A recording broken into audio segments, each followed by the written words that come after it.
رمضان المبارک امیر المؤمنین خلیفہ چہارم داماد رسول فاتح خیبر حضرت علی رضی اللہ تعالیٰ عنہ کی شہادت ہوئی۔ حضرت علی رضی اللہ تعالیٰ عنہ وہ جرری انسان تھے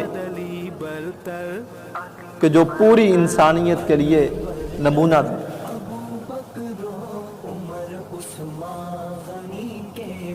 اور حضرت علی رضی اللہ تعالیٰ عنہ وہ شخصیت ہیں کہ بچوں میں سب سے پہلے اسلام قبول کرنے والے حضرت علی رضی اللہ تعالیٰ عنہ۔ وہ جلیل القدر صحابی ہیں کہ جن کے بارے میں رسول پاک صلی اللہ علیہ وسلم نے ارشاد فرمایا کہ جس نے علی کو برا کہا اس نے مجھے برا کہا۔ ایک مرتبہ اسی طرح حضرت ابن عباس رضی اللہ تعالیٰ عنہ کے سامنے شام کا ایک شخص آیا جس نے حضرت علی کو گالی دی، تو حضرت ابن عباس رضی اللہ تعالیٰ عنہ نے پتھر اٹھایا اور اس کو مارا اور کہا کہ تو نے رسول پاک صلی اللہ علیہ وسلم کو ایذا پہنچایا۔ سیدہ عائشہ رضی اللہ تعالیٰ عنہ فرماتی ہیں کہ مجھے رسول پاک صلی اللہ علیہ وسلم نے فرمایا کہ جاؤ عرب کے سردار کو میرے پاس لے کے آؤ۔ میں نے عرض کیا کہ آقا آپ عرب کے سردار نہیں؟ تو رسول پاک صلی اللہ علیہ وسلم نے فرمایا کہ میں اولاد آدم کا سردار ہوں اور عرب کے سردار حضرت علی رضی اللہ تعالیٰ عنہ۔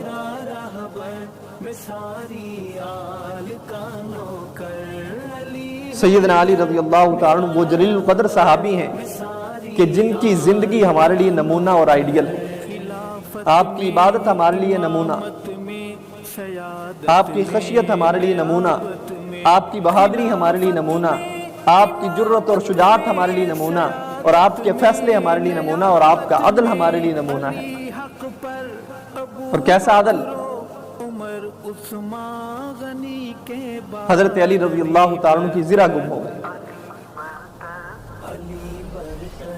اور ایک یہودی کے پاس انہوں نے دیکھی، تو حضرت علی رضی اللہ تعالیٰ عنہ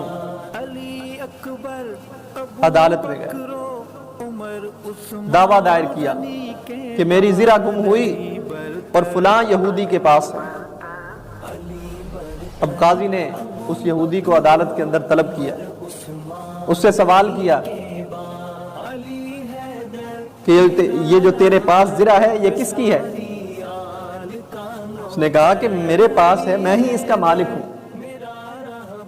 اب حضرت علی رضی اللہ تعالیٰ عنہ سے سوال کیا گیا کہ آپ کے پاس کوئی گواہ؟ تو حضرت علی رضی اللہ تعالیٰ عنہ نے فرمایا کہ میرا بیٹا حسن، کہ میرا غلام قمر یہ گواہی دے گا۔ تو قاضی نے کہا کہ آپ کے گواہوں کے اندر تو کوئی شک نہیں، لیکن میں ان گواہوں کو قبول نہیں کرتا کیونکہ غلام ہے آپ کا اور آقا کی حمایت میں بولے گا، آپ کا بیٹا ہے وہ آپ کی حمایت میں بولے گا، لہذا اگر اس کے علاوہ کوئی گواہ ہیں تو پیش کریں۔ اب حضرت علی رضی اللہ تعالیٰ عنہ کے پاس اور کوئی گواہ نہیں، خاموش ہیں، تو قاضی نے فیصلہ یہودی کے حق میں کیا۔ جب یہودی کے حق میں فیصلہ ہوا تو اس نے کہا کہ اے امیر المؤمنین، میں نے آپ کے عدل کو دیکھ لیا، آپ امیر المؤمنین ہیں، با اختیار سے مجھ سے چھین سکتے تھے لیکن آپ نے مجھ سے چھینی نہیں بلکہ عدالت کی طرف رجوع کیا ہے اور عدالت کے اندر جو فیصلہ ہوا ہے اس کو قبول کیا ہے۔ اگر یہ اسلام کا عدل ہے تو میں بھی کلمہ پڑھ کے مسلمان ہوتا ہوں۔ اور ایک جملہ کہا کہ اے امیر المؤمنین، آپ کے اس رنگ نے میرے کفر کے زنگ کو اتار دیا۔ اور حضرت علی رضی اللہ تعالیٰ عنہ کمال شخصیت تھے۔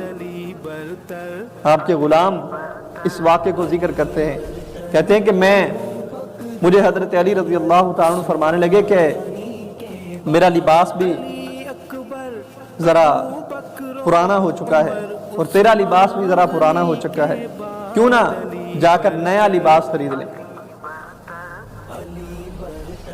حضرت علی رضی اللہ تعالیٰ عنہ اپنے غلام کو ساتھ لے کر چلے گئے، بازار سے 2 سوٹ خریدے، ایک اپنے لیے اور ایک غلام کے لیے.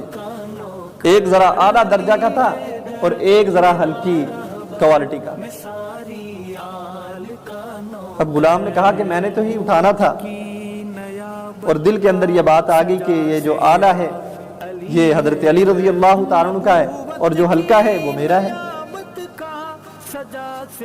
کہتے میں نے دونوں کپڑے اٹھائے اور چل پڑا. جب حضرت علی رضی اللہ تعالیٰ عنہ اپنے دروازے پر پہنچے تو کہنے لگے کہ وہ میرا سوٹ تو مجھے دے دو. کہتے میں نے اعلیٰ سوٹ نکالا اور حضرت علی رضی اللہ تعالیٰ عنہ کی طرف بڑھا دیا.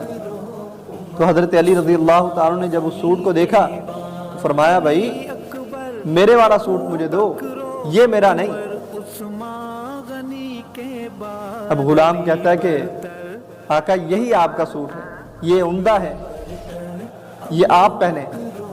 فرمایا کہ کس بنیاد پہ، کیا علت ہے؟ غلام نے کہا علت یہ ہے کہ میں غلام ہوں اور آپ آقا ہیں.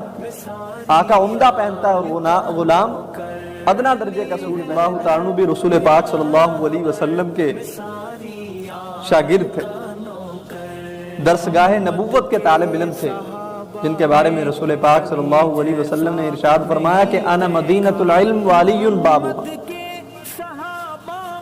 میں شہر علم ہوں اور علی اس کا دروازہ ہے. اب حضرت علی رضی اللہ تعالیٰ عنہ فرمانے لگے کہ یہ عمدہ لباس آپ کا ہے اور اس کی علت یہ ہے کہ آپ جوان ہو، میں بوڑھا ہو چکا ہوں. جوان اچھا لباس پہنتے ہیں اور بوڑھا ہلکا لباس بھی پہن لیتا ہے. کہتے غلام کہتا ہے کہ مجھے حضرت علی رضی اللہ تعالیٰ نے وہ لباس دیا اور چلے گئے. میں ساری رات سوچتا رہا کہ اس امت کو ایسے اشخاص کہاں سے ملیں گے.